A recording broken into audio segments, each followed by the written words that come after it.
السلام عليكم ومرحبا بكم مرة أخرى في قناتكم قناة بن الداري مع فيديو جديد ووصفة جديدة كما عودتكم. وإن شاء الله يا ربي مع بعضياتنا نبقاو غير في الجديد تاع الوصفات الاقتصادية والسهلة والحيل والأفكار المنزلية اللي تساعدكم في روتيناتكم اليومية. وقبل ما نبدا كما العادة بغيت نرحب بالمتتبعين الجدد اللي جاو نقولكم أهلا وسهلا بكم معنا داركم، بكم تكبر لمتنا وتزيد عائلتنا إن شاء الله. واللي مازال ما داروا اشتراك تاني نرحب بكم ونقولكم فضلا وليس أمرا ديروا اشتراك وفعلوا الجرس ليصلكم كل جديد. وبلا ما نوصيكم احبائي على اللايكات والتعليقات الحلوه تاعكم، هذه الحاجه بزاف تشجعني على المواصله. اليوم على بركه الله جبت لكم وصفه سبيعه العروسه ولا السيجار، كل واحد وكيفاش يقول له. وصفه اقتصاديه سهله وسريعه، ما تشد لك لا وقت، ما تدي لك مكونات يعني بزاف، ماشي معقده. سهله بزاف. حبه بيض وراكي درتي هذا الخير كامل ويجو قوه في البنه. يلا نبدو الطريقه، تبعي معايا خطوه بخطوه. كما راكي تشوفي بالنسبه للمكونات عندنا حبه بيض، عندنا سكر، عندنا الزيت، عندنا الحليب، عندنا زيت الليمون، وعندنا رشه ملح ولافاني ولا ليفي والفرينه باش نلمو الخليط تاعنا. اكيد هنا غادي نبدو، شوفوا معايا الطريقه. غادي ديري الاولى جيبي ريسيبيون تاعك ولا لا بواط ولا حاجه اللي راكي باغي تخلطي فيها، ديري فيها حبه بيض. وبالنسبه للحليب والسكر والزيت هنايا كامل ديروا 4 مغارف كبار. هنايا يعني 4 مغارف زيت، 4 مغارف حليب، وربع مغارف سكر العادي كما راكي تشوفي، ماشي رطب. هنا كما راكم تشوفوا خواتاتي انا كنت مكيلتهم من قبل، علاه قلت لكم هذه الوصفه اقتصاديه غير بربع مغارف كما شفتوا تاع زيت وسكر وحليب وحبه بيض غادي تجينا تقريبا قولي 25 حبه كيما هاك. يعني وصفه اقتصاديه الله يبارك وبنينه وتشبع، يعني تحطيها هكا مع القهوه ولا يجي عندك ضيف الغفله كيما هكا تنوضي ديريها ليه ما تشد لك وقت ما والو. وهنايا حبيبتي اذا كان عندك زاز الليمون ماذا بيك تزيدي معاه مع الخلطه زاز الليمون، واذا ما كانش متوفر عندك معليش ديري غير لافاني. هذه الخطوه اختياريه. وزيدي معاهم رشه تاع ملح، ما تكتروش الملح، غير رشه كيما هكا خفيفه كيما شفتوا كنت حاطتها معاكم. وزيدي مغرف نصف مغرف كبيره انا درت هنايا تاع لافاني. انا لافاني نبغيها في هاد الحلويات والتحليات، يعني نبغي الكو تاعها، وزيد هي تدي لك كاع هذيك الريحه تاع البيض. درت انايا نص مغرفه كبيره كما راكم تشوفوا خواتاتي. نتيا اذا كان عندك تاع الكيس ديري كيس كامل وخلطي هذوك المكونات كما هكا. ماذا بيك كل ما شفتوا انا كل ما نزيد حاجه يعني نخلط، ما تخليش المكونات تاعك تتكتل. كل ما تزيدي حاجه تبداي تخلطي، وكما هكا السكر هذاك يكون داب شويه تبداي تزيدي في الفرينه. هنا بالنسبه للفرينه خواتاتي شوفوا كل واحد والنوعيه تاع الفرينه تاعه، تما كي تشوفيها تلمت لك العجينه تاعك وتقعد طريه، هي ماشي تقساح يعني تلميها حتى اللي تنشفيها، لا. السيجار هذا ولا كما قلت لكم سبيعه العروسه يجي العجينه تاعه طريه. وهنايا كي تبداي ديري في الفرينه حبيبتي ديري قيس كيس تاع لا ليفير اذا كان عندك تاع الكيس، واذا كان عندك هكا تاع الميزان كيما هذه ديري قيس نصف مغرف كيما هكا تاع ولا مغرف صغيره تاع لا ليفير، خاطرش هو غادي يتغونفلا. شفتوا كيفاش حنايا كي غادي نبدو نقلو فيه دوك تشوفوا قداش يولي الله يبارك الحجم تاعه.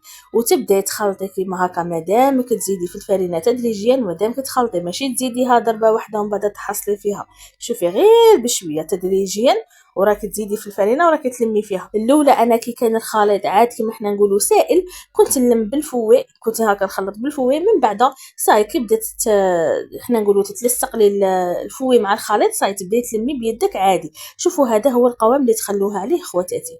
ومن جهه واحده اخرى تكوني دايره المقله تاعك معمرتها الزيت. شوفوا الزيت مانيش معمرتها بزاف، عادي يعني قد ما تغطس لك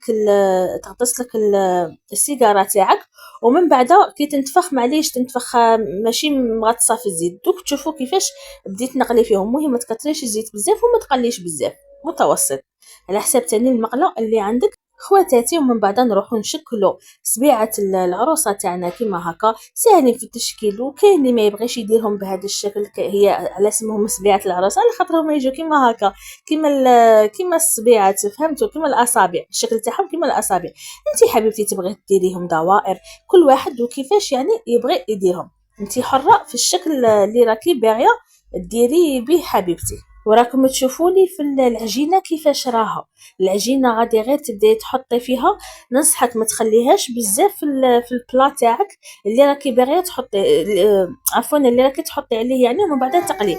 واذا تعرفي روحك عندك احنا نقولوا شغالات وغادي تخليهم تقولي بالخوف ونجيهم غادي يلصقولك، ديري بابي سيلوفان ولا ديري ساشي كيما هكا فوق البلا تاعك اللي راكي تحطي فيه، باش من بعد كي ترفديهم ما ترغبنيش. كيما انايا شكلتهم من نار، راني موجده الزيت وراه حامي معايا، يعني كنت درته يحمى ونقصت عليه، ما غاديش نطيبوهم على نار قويه، على نار متوسطه خواتاتي، باش ماشي يحمروا من البرا ويبقاو خضرين من الداخل.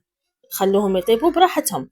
كيما قلت لكم شوفوا ديريكت من كي شكلتهم ديريكت رحت بديت نقلي فيهم. ونعاود نوصيكم على النار ما تزيدولهاش خواتاتي، خلوها نار معتدله.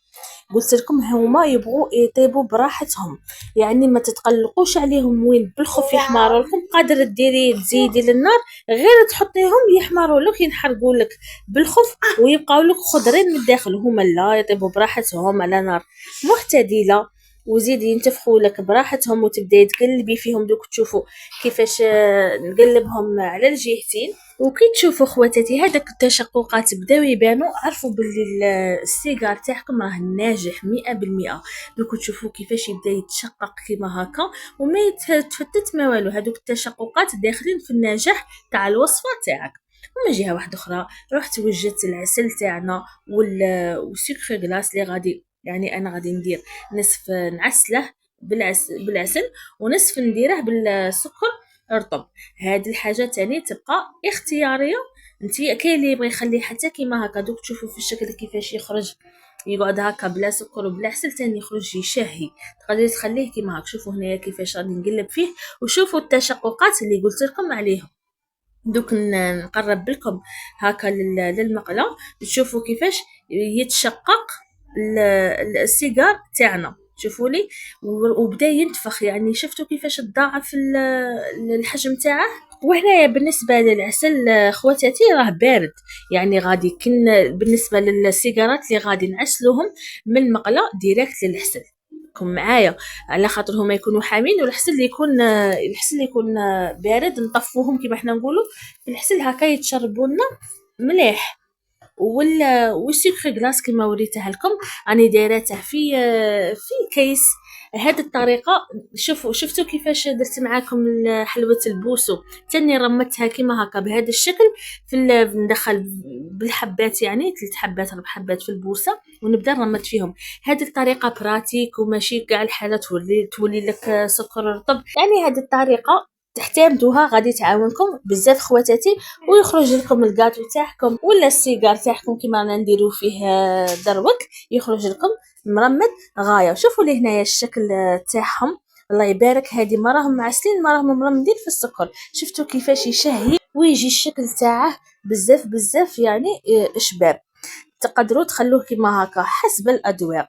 وشفتوا في كيما قلت لكم في التعسيله تاعه كنت خرجته ديريكت من المقله وطفيته في الحسل، تخلوه يتشرب بشويه ومن بعد تقلعوه. وبالنسبه اللي غادي دير ترمديه في السكر غلاس، شوفوا الطريقه كيفاش ديري حبيبات تاع السيجار كيما هكا في هذاك الكيس اللي راه فيه السكر غلاس، والسكر غلاس ما تكتريش في الكيس، خلي يعني كميه معتبره كما شفتوها. وشوفوا لي كيفاش يخرج مرمد. علاه قلت لكم هذه الطريقه اعتمدوها بزاف غادي تساعدكم. وكانت هذه هي وصفتنا تاع اليوم، وصفه السيجار ولا سبيعه العروسه. ان شاء الله نكون كنت خفيفه ظريفه عليكم، وان شاء الله تجربوا الوصفه وتردوا لي بارائكم في التعليقات اللي نقرا كامل تعليقاتكم. وهذه الحاجه بزاف تفرحني كي تقولوا لي جربنا الوصفه وخرجت لنا ناجحه وفرحتوا بها وعجبتكم. نقولكم بصحتكم اخواتاتي، وان شاء الله ربي يقدرني ديما نجيب لكم هذه الوصفات الاقتصاديه الاقتصاديه والسريعه والسهله، وحتى الافكار والحيل اللي تساعدكم ان شاء الله يا ربي في مطبخكم. ونتلاقوا ان شاء الله في فيديو جديد ووصفه جديده ان شاء الله. دمتم في رعايه الله وحفظه، والسلام.